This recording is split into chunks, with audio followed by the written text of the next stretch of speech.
nasa ikalimang yugto na po tayo. 48 weeks na lang po at we will be already celebrating 500 years of Christianity in the Philippines. At tayo po'y naghahanda sa pamagitan ng mga gantong reflection nang sa gayon, we will be really celebrating it worthily as Catholics. Kasi ang ating pong pamilya ay mas nabuo. At nabuo hindi dahil po tayo ay nag-aayos ng ating sarili. Pero pinapanaig natin, pinapayagan natin ang Diyos ang magbubuo ng ating pamilya. Sa ikalimang yugto pong ito, ang ating pinag-uusapan sa nakaraang 4 na yugto ay tungkol sa buhay mag-asawa. Kasi di ba nasabi natin, there are no problematic children, but there are many problematic marriages.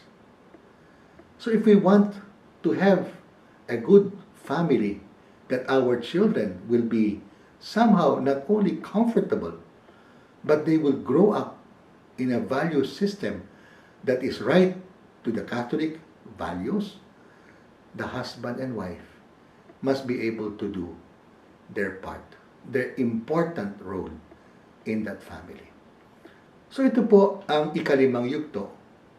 At bagong lahat, we will first allow the Word of God to give light to our reflection. Ito po ay galing sa unang sulat ni San Pedro, the first letter of Saint Peter, and that is chapter 3.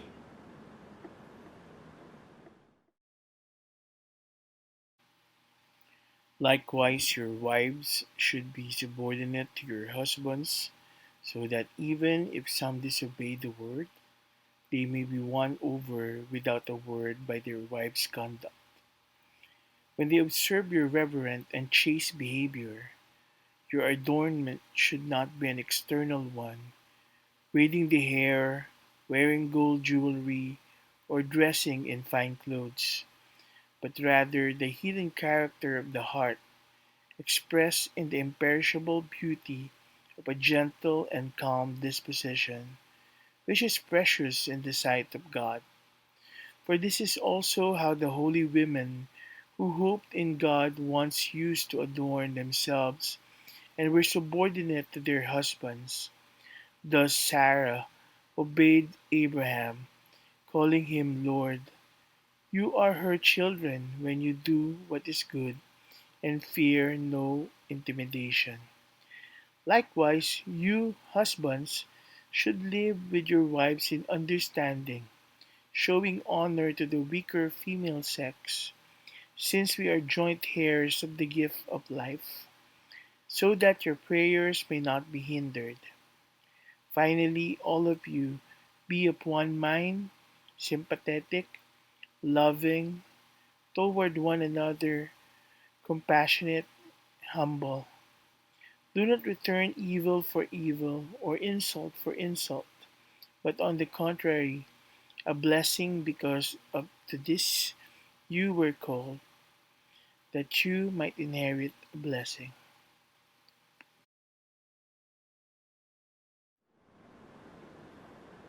Ayun po. Last week po, napag-usapan natin si Paul. Ngayon naman si Peter. Actually, itong dalawang ito are called the pillars of the church.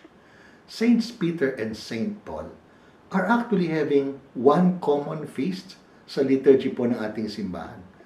Remember, June 29, Solemnity of Saints Peter and Paul. Si Peter tawag sa kanya Prince of the Apostles. Si Paul, Apostle of the Gentiles.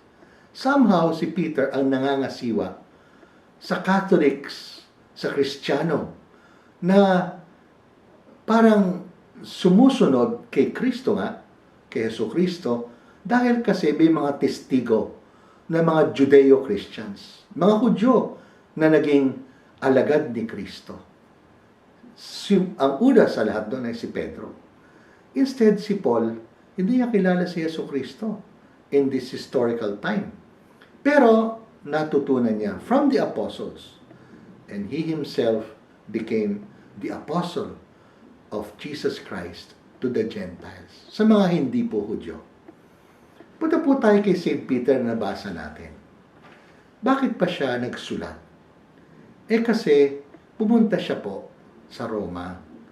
Kasi doon po natagpuan si Paul na nasa isang piitan.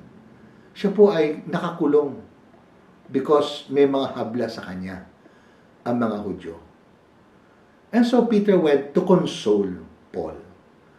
And while he was there, he wrote letters to the Christians that he left behind, including those who were converted to Christianity, like the Gentiles that we talked about, which was the main concern of Paul. Therefore, in this letter of Peter, similar to Paul, he spoke again about family problems. And in the family problem, binigay niya ng diin ang pag-aasawa, ang wife and husband relationship. Kamukha po ni Paul, binungad niyo po ang relationship ng wife to the husband as one again of submission, subordination. At dito naman, pinag-usapan din niya ang pagmamahal ng lalaki sa kanyang asawang babae. Pero unlike Paul, kung maikli ang pinag-usapan niya sa babaeng to submit to her husband at mas malawak ang napag-usapan sa husband in his relationship to the wife in reference nga to the paradigm example of Jesus and his church, dito pinahaba ni Peter. Ano ba ang qualities, the good characteristics of a true Christian woman who is the wife of a husband? Nagkakataon po nun na napapangasawa ng mga Kristiyanong babae ay hindi po binyagan, hindi po naniniwala sa Diyos. Kaya itong mga babaeng nagpabinyag na may asawa ng pagan, ika nga, or Gentile, sabi ni Peter, mas mahalaga sa subordination, exercise virtues, characteristics, so that you can woo, para nyo madraw ang inyong mga asawang walang paniniwala kay Kristo. Ano yung characteristics na hinihiling niya sa babae? What will be the qualities that he would somehow suggest, propose to the women? Simple po. To become chaste. To become gentle. To become kind. Pasensyoso. Not to do injury because of injury. Not to be vengeful. To also be humble. If these qualities are exercised by the wife, Peter says, baka nyo mahuli, masilo ang inyong asawa na gusto rin maging Kristiyano at magpabinyag. So dito sa letter ni St. Peter, kakaiba kay Paul, merong mas malalim na motibasyon. Yung submission, yung subordination is not just meant to be under someone, the head of the family, but because there is a mission, there is a way to bring good to another person, and that goodness will draw the person closer to the way of life of Jesus Christ. Alam nyo, sa ating mundo ngayon, napaka-stressful ang buhay pag-aasawa. That's why there's a lot of problems in husband and wife relationship. Kasi nga po, hindi po one mind, wala pong submission or subordination or kalinga, alaga sa isa't isa. And therefore, hinihiling sa atin ang simbahan. Pag-ingatan naman natin ang ating relationship bilang mga mag-asawa. Kasi maraming pwedeng maging parang effect nito sa society?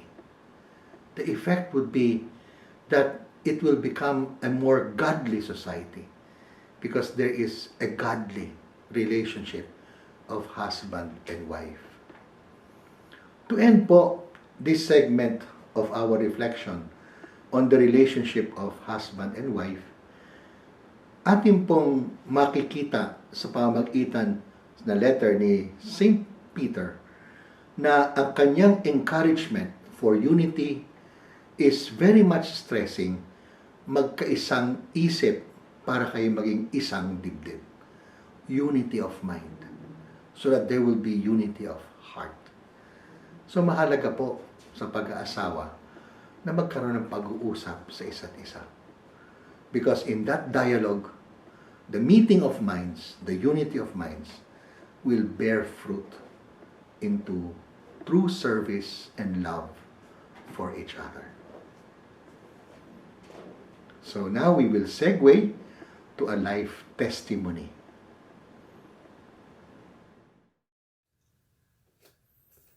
My testimony is about the great test of faith that came to my mother. Though she married at the age of 35, but early on in her marriage, it was tested when my father suffered a massive heart attack. She could not forget that scene in San Juan de Dios. Daddy called me at home and said he was at the hospital because he felt very heavy chest pains and he was afraid he would have a heart attack.